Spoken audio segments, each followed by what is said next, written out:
अगर हिंदुस्तान के सरकारी विद्यालयों की बात करें तो राजस्थान के बाड़मेर जिले के खुड्डासा यानी माइलों का डेर सेकंड की बात कर रहे हैं, जो सुर्खियों में आजकल बना हुआ है। यहाँ सीनियर सेकेंडरी विद्यालय है, लेकिन एक संस्था प्रदान के भरोसे ये विद्यालय चल रहा है। बच्चे जो है बिना शिक्षक के हैं, कक्षाएं खाली है, इसलिए हम दिखा भी नहीं पा रहे हैं, क्योंकि शिक्षक अगर नहीं है तो बच्चे क्या करेंगे। और संस्था प्रधान अकेला 12 कक्षाओं का कैसे कार्य कर सकते हैं। आज की बात करें तो उनके पास डाक के विभिन्न काम होते हैं, तो इसलिए संस्था प्रधान स्वयं जो है आज छुट्टी पर है अथवा किसी कार्य से बाड़मेर मुख्यालय पर गए हुए हैं। फिर शिकायतें लगातार माइलों का डेर जो द्वितीय है सीनियर सेकेंडरी स्कूल है, इसकी शिकायतें लगातार प्राप्त हुई। उनके बाद में 3 लोगों को डेपुटेशन पर यहाँ लगाया गया है और एक पंचायत सहायक को यहाँ लगाया गया है। हालांकि 3-4 शिक्षक वर्तमान समय के अंदर है, लेकिन इन जिन शिक्षकों को यहाँ डेपुटेशन पर लगाया है वो कहीं और कार्य थे, तो उनकी जो है वहाँ स्कूलें खाली हो गई। ये केवल इसकी टोपी इसके सर कसने जैसा काम है, लेकिन स्कूलों के अंदर शिक्षक नहीं है। ये खुड्डासा की बात करें तो खुड्डासा में सीनियर सेकेंडरी स्कूल है, उसके बाद में ये माइलों का डेर द्वितीय यानी एक माइलों का डेर प्रथम यानी वो है प्राइमरी स्कूल, वो पीछे है।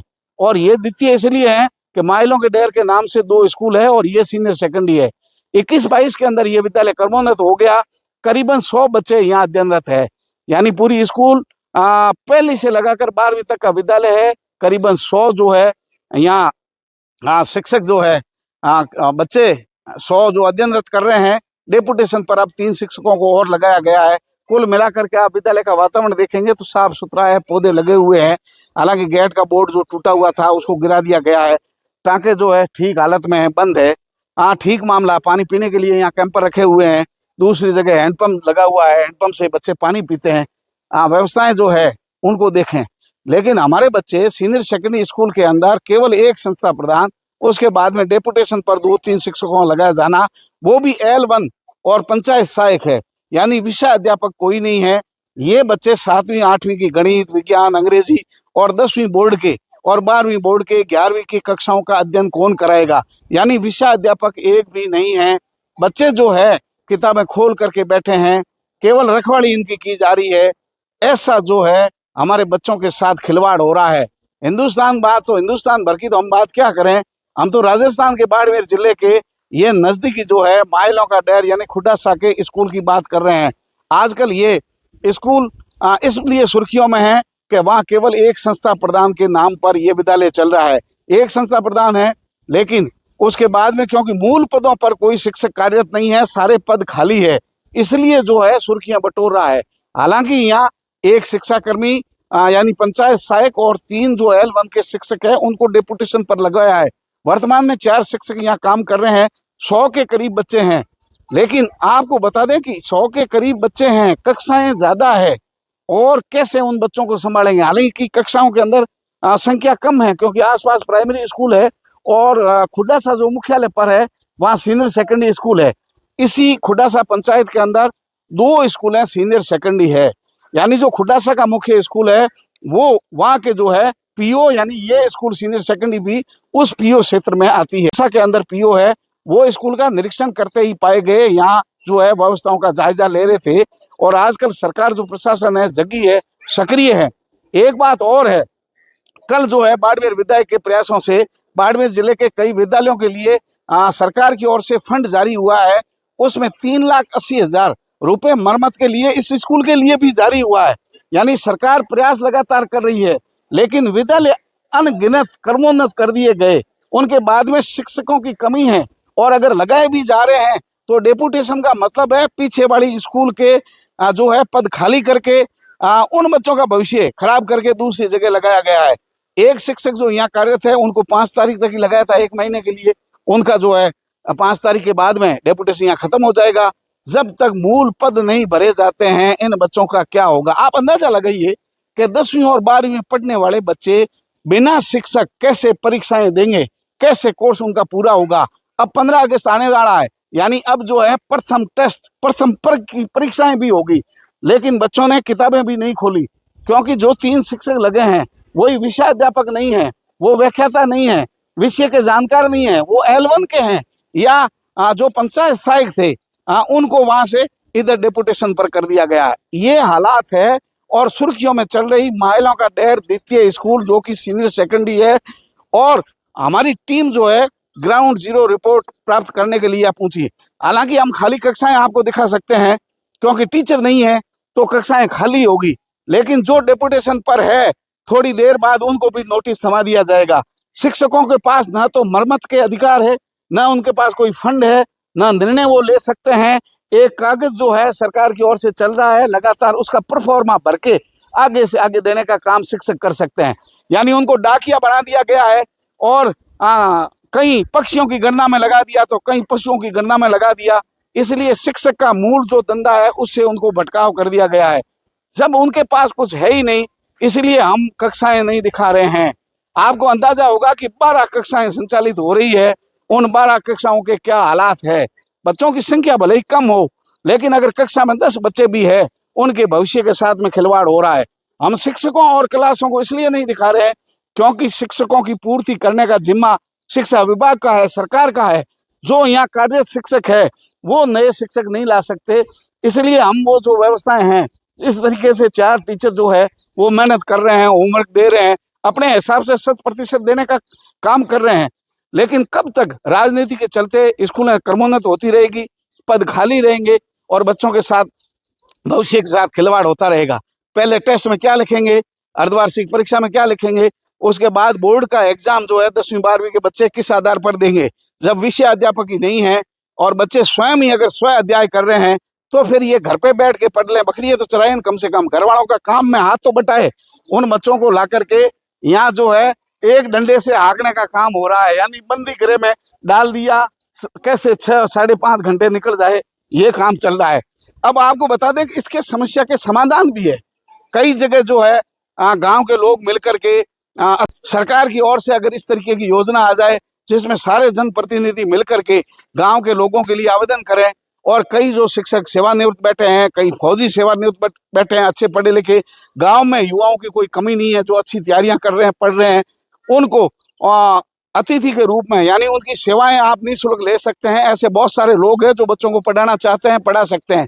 सरकार, स्थानीय जनप्रतिनिधि मिलकर के ऐसा काम कर सकते हैं। अथवा इतने बेरोजगार भाई युवा बैठे हैं, उनको सरकार कम से कम नाम मात्र के भत्ते पर भी रख सकते हैं। युवा सेवा देने के लिए तैयार है, लेकिन सरकार की ओर से कोई पद भरने का मामला नहीं है, ना युवाओं के रोजगार पर संविदा कर्मी भी रखने का कोई प्रावधान सरकार कर रही है। लगातार कोर्ट में खाली पद बन रहे हैं। हमारे बच्चों का क्या होगा, क्योंकि देश तरक्की कर रहा है। इतनी बड़ी कारपोरेट घराने की जो बड़ी बड़ी स्कूलें हैं, उन स्कूलों से ये हमारे बच्चे कैसे टक्कर देंगे, क्योंकि इनके पीने के लिए पानी नहीं, बिछाने के लिए दरी नहीं, बैठने के लिए भवन नहीं, अच्छा शौचालय नहीं, और कक्षाओं के अंदर शिक्षक नहीं। ये बच्चे केवल नामांकन चल रहा है, घर से आगे घर का धंधा भी नहीं कर पा रहे हैं, अच्छी अध्ययन भी नहीं कर पा रहे हैं। अभिभावकों और बच्चों की मजबूरी ये है कि विद्यालय दूर है, वहाँ आना जाना बड़ा मुश्किल काम होता है। जिनके पास साधन थे, साधन संपन्न थे, वो शहर में चले गए, दूर की स्कूलों में चले गए, अथवा जहाँ शिक्षक ज्यादा है वहाँ चले गए। लेकिन जो अभिभावक पास में हैं, उनके पास संसाधन नहीं है, दूर बच्चे भेजना नहीं चाहते, उनके लिए पास की सीनियर सेकेंडरी स्कूल माइलों का डेर ही है। यानी ये केवल जो है बच्चों को बांध के रखने का तरीका है, ये यहाँ है। लेकिन हम क्या है, बच्चों को नहीं दिखा रहे हैं, शिक्षकों को नहीं दिखा रहे हैं। मर्यादा इसलिए रख रहे हैं क्योंकि केवल यहाँ डेपुटेशन करने वाले शिक्षक और संस्था प्रधान केवल अकेले जिम्मेदार नहीं है। जिम्मेदार आप और हम सब है, क्योंकि हमने अपने बच्चों को स्कूल भेजने के बाद में छोड़ दिया, कभी स्कूल पीछे नहीं गए। गांव के लोग मिलकर के भी संविदा कर्मी आदमी रख सकते हैं, 2-4 शिक्षकों की नियुक्ति कर सकते हैं। अथवा ये जिम्मा अगर जनप्रतिनिधियों को सौंप दिया जाए, यानी जनप्रतिनिधि का मतलब है वार्ड पंच से सरपंच, डेलीगेट, जिला परिषद सदस्य, पूर्व सरपंच, वर्तमान में युवा नेता, भामाशाह, ये सारे जो है एक मीटिंग करे, सरकार सर्कुलर जारी करे और उनके बाद में कहे कि निःशुल्क फ्री सेवा कौन कौन देना चाहते हैं। बहुत सारे जो लोग हैं शिक्षा के क्षेत्र में अपना योगदान देने के लिए, फ्री सेवाओं के लिए तैयार हो जाएंगे। उसके बाद भी ये अगर मामला नहीं बैठता है और कम लोग कहीं खाली रहते हैं, गांव के लोग भी ऐसा बजट लेकर के कुछ शिक्षकों की व्यवस्था कर सकते हैं और सरकार को अपने तरीके से विभाग को निर्देशित करके डीओ पीओ के माध्यम से, स्थानीय स्कूल संस्था प्रधान के माध्यम से ऐसे आवेदन मांग ले, उनके बाद में कुछ संविदा कर्मी जो है लगा दिए जाए तो स्कूलों का वातावरण ठीक हो सकता है। लेकिन हम केवल कागज खेल रहे हैं। घटना दुर्घटना होने के बाद में सर्कुलर जारी कर दिया। उस सर्कुलर के मारे अब जो है सब लोग ना तो अधिकारी ऑफिस में मिल रहे हैं क्योंकि वो जांच करने में जा रहे हैं, न है क्योंकि वो संस्था प्रधान है मुख्यालय की स्कूल का, सबसे बड़ी स्कूल जो है उनके संस्था प्रधान पीओ को बना रखा है। पीओ के अंडर में कहीं 10 स्कूलें आ रही है, कहीं 5 आ रही है, कहीं 15 तक आ रही है, यानी प्राइमरी, मिडिल और अन्य अगर सीनियर है, जैसे खुडासा के पीओ के अंदर ये जो है माइलों का डेढ़ द्वितीय भी आ रही है, क्योंकि ये भी सीनियर सेकेंडरी, वो भी सीनियर सेकेंडरी है, लेकिन पीओ मुख्यालय की स्कूल के जो है उनके पास ये चार्ज है, तो वो अभी निरीक्षण यहाँ कर रहे थे। यानी उन सबको इस माया जाल में डाल दिया और कागजों के अंदर सब कुछ काम चल रहा है। उस डाक और कागजी जो काम है उनके बाद मूल शिक्षकों का काम है वो भी भूल गए। पता नहीं क्या योजनाएं हो रही है, कहाँ स्थिति ऐसी हो रही है, बच्चों के साथ अनहोनी हो रही है। कम से कम अगर यहाँ का जो भवन है, हालांकि उसकी स्थिति ठीक है, 3,80,000 रुपए भी आज जो है कल बाड़मेर विधायक के प्रयासों से जारी भी हुए मरम्मत के लिए। यहाँ पेड़ पौधे बढ़िया अच्छे लगे हुए हैं, कम से कम ये बच्चे बाहर आराम से यहाँ बैठ सकते हैं, अच्छे पेड़ पौधे लगे हुए हैं। कम से कम बच्चे सुरक्षित तो रहेंगे इन पेड़ों के नीचे खुली हवा में बैठ करके, बारिश को छोड़ करके बच्चे यहाँ सुरक्षित रहेंगे। लेकिन अब है हालात ऐसे खराब है, कौन इस पर ध्यान देगा।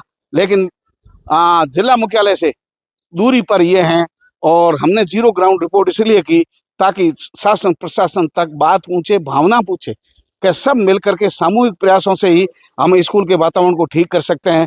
केवल संस्था प्रधान वहाँ का शिक्षक कुछ नहीं कर सकता, उनके लिए आप और हम, ग्रामीण जनप्रतिनिधि, सरकार, शिक्षा विभाग सारे मिल करके बच्चों के भविष्य के साथ अच्छा हम काम कर सकते हैं। सबको आगे आना चाहिए। मेरा सुझाव है कि जो युवा, जो सेवानिवृत्त लोग हैं, सेवानिवृत्त कर्मचारी, कोई भी पटवारी, ग्राम सेवक, फौजी कोई भी है, वो भी अच्छी अनुभवी टीम मिल सकती है स्कूलों की। तो जो लोग हैं वो आगे आए और पीओ के माध्यम से, डीओ के माध्यम से ऐसे आवेदन करें, सरकार ऐसी निविदा निकाले और उसके माध्यम से गांव भी कुछ लोगों के आगे आए, भामाशाह कुछ संविदा कर्मी लगाए, सरकार कुछ कर्मचारी लगाने के लिए व्यवस्थाएं करे। डेपुटेशन का खेल, केवल इसकी टोपी उस पर डालना है। पीछे 3 स्कूलें खाली करके यहाँ 3 डेपुटेशन कर दिए, वो भी 5 तारीख का डेपुटेशन खत्म हो रहा है। यानी ये एकल शिक्षक संस्था प्रधान का एकमात्र हिंदुस्तान का ऐसा विद्यालय है, माइलों का डेढ़ द्वितीय, जिसके अंदर केवल 12 कक्षाओं पर एक संस्था प्रधान है। वो संस्था प्रधान भी डाक लेकर के यहाँ से वहाँ घूम रहे हैं, हजारों डाकों का जवाब देने के लिए घूम रहे हैं। वो भी स्कूल में बैठने के लिए उनके पास वक्त नहीं है, क्योंकि उनको डाक का जवाब पहले देना है। शिक्षक के ऊपर तलवार लटक रही है कच्चे धागे में बंधी हुई, कब उसके पर घटना दुर्घटना हो जाए और गाज सबसे पहले टीचर पर गिर जाए, संस्था प्रधान पर गिर जाए। लेकिन आखिर जो इनके लिए जिम्मेदार है, यानी जिनको कह रहे हैं कि कंडम भवन है, जर्जर भवन है, तो कंडम और जर्जर जो भवन है ये ऐसे कैसे हुए? कंडम भवन नहीं है, कंडम हमारी भावनाएं हैं, हमारी आत्माएं हैं। कंडम वो लोग हैं जिन्होंने भ्रष्टाचार किया पर्दे के पीछे, वो बच्चों का निवाला खा गए, बच्चों की छत खा गए, अगर कहीं शौचालय बन रहा था तो उसके पैसे खा गए, टांका खा गए, दीवार बाउंड्री खा गए, गेट खा गए। उन भ्रष्टाचारियों ने सब कुछ खाने के बाद आज हमारे बच्चों के ये हालात है। यानी हमारे बच्चे यहाँ मौत के मुंह में, मौत का कब्र का विद्यालय बन रहे, ऐसे जर्जर भवन है। इनको कंडम घोषित कर लो। कंडम घोषित उनको करना चाहिए सबसे पहले जो इनके लिए जिम्मेदार है, जिन्होंने बनाया है, जिन्होंने इनके लिए प्रमाण पत्र जारी किए हैं। बजट खाने वाली संस्थाएं जो मिल बांट करके जिन्होंने भ्रष्टाचार किया है, सबसे पहले कंडम लोग वो है जिन्होंने बच्चों का निवाला खा गए। इस तरीके के उनके खिलाफ कार्रवाई ना होकर के जो है जिम्मेदार सबसे पश्चिम दरिया किसको मान रहे हैं? संस्था प्रधान को मान रहे हैं। हालांकि संस्था प्रधान की ड्यूटी है, इस तरीके के अगर भवन है और इस तरीके के हालात है तो सविवेक से निर्णय ले, एसएमजी की मीटिंगों को बुला ले, अधिकारियों को लिखित में दे दे, और उसके बाद में अगर कोई टांका खुला है, कहीं दीवार खुली है, जर्जर भवन है, तो कम से कम बच्चों को पेड़ों के नीचे बैठाया जा सकता है। बारिश में भीगेंगे, स्नान होगा, लेकिन जिंदा रहेंगे। जीवन बहुत जरूरी है। ये हालात है हमारी सरकारी विद्यालयों का। ये माइलों का डेढ़ द्वितीय के हालात ये नहीं है, बाड़मेर जिले भर के ही नहीं, आसपास के कई स्कूलों के हालात ऐसे हैं। लेकिन हिंदुस्तान के, राजस्थान के बाड़मेर जिले की खुडासा के माइलों के डेर का हालात अलग ही है। यानी ये एक अनोखी स्कूल है जो एक संस्था प्रधान के भरोसे 12 कक्षाएं चल रही है। इस तरीके के हालात है और ये कब नजर आएगा इनके हालात। यानी बच्चों का भविष्य जो है खुल्लम खुल्ला जो है उनके साथ खिलवाड़ हो रहा है। केवल बांध के रखे हुए हैं और ठूस के भरे हुए हैं। डंडा लेकर के चारागाह में जैसे खड़े हैं इस तरीके से संस्था बना खड़ा होकर के बच्चों को रोक सकते हैं। पढ़ाने के लिए किसी प्रकार के कोई संसाधन नहीं है। जिम्मेदार आप, हम, अभिभावक, सरकार, प्रशासन, स्थानीय प्रशासन सब है। एक दूसरे की ओर अंगुली उठाने के बजाय हम सब मिलकर के अपनी बच्चों के लिए, अपने क्षेत्र के बेटियों के लिए, बेटों के लिए और अपने यहाँ शिक्षा के लिए वातावरण ठीक करें, पेड़ पौधे लगाएं, स्कूल में कुछ दान करें और कम से कम इनकी जो है भविष्य जो है उनके प्रति खिलवाड़ नहीं करें। और माफ करो कि कम से कम शिक्षा विभाग में भ्रष्टाचार मत करो, बच्चों के निवाला मत खाओ। कहीं लटें निकल रही है, कहीं छत गिर रही है, हालात बड़े भयावह है। हालांकि 3,80,000 रुपए का बजट आया है, लेकिन अगर भ्रष्टाचार नहीं होगा और इन्हीं में गांव वाले अगर मिल में सहयोग कर लेंगे तो 3,80,000 गांव वाले मिलकर के दे दे, 5-7 लाख का अच्छा मरम्मत इसका हो सकता है। लेकिन हमारी नीयत उनमें 3,80,000 में ही अगर खाने की है, फिर बच्चों के हालात ऐसे ही होने हैं, यही भवन रहने हैं। जब तक हमारी भ्रष्टाचार की नीयत साफ नहीं होगी तब तक हाहाकार की स्थिति होगी। ऐसे ही विद्यालयों के भवन रहने हैं। हमारी ड्यूटी थी प्रशासन को आगाह करना, लेकिन हम फिर कह रहे हैं कि हम कक्षाओं की जो वातावरण है, कक्षाओं की जो स्थिति है वो दिखाना नहीं चाहते, क्योंकि यहाँ जब शिक्षक ही नहीं है तो बच्चे खेलते हुए दौड़ते हुए ही मिलेंगे। और जिनको डेपुटेशन वालों लगवाया है उनको भी हमारी खबर के बाद में उनको नोटिस मिलेगा। इससे ज्यादा कुछ कर भी नहीं सकते हैं, क्योंकि जो आया है डेपुटेशन पर काम कर रहा है उसको नोटिस थमा दो, जो है उसको ही सस्पेंड कर लो। नए तो आप ला नहीं सकते, भर्ती निकाल नहीं सकते, नई पोस्टिंगें दे नहीं सकते। केवल जो है उनको नोटिस खेलते जाओ और फिर इसकी टोपी इसके सर